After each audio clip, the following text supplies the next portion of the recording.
یه فیل در رودخونه حمام کرد. سپس از آب اومد بیرون و راه افتاد سمت جاده. نزدیک پل که رسید دید یه خوک گلی از روبرو داره میاد. فیل بدون گفتن چیزی رفت کنار تا خوک بتونه عبور کنه. سپس به مسیر خودش ادامه داد.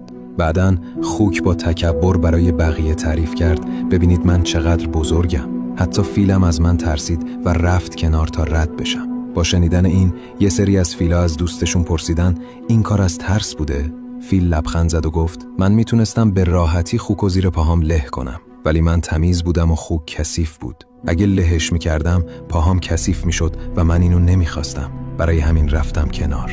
درس داستان: یه آدم عاقل از ارتباط با آدمای منفی دوری میکنه، نه از ترس، بلکه چون میخواد خودش آلوده نشه. حاشیه رو بیخیال شو و راه خودتو برو.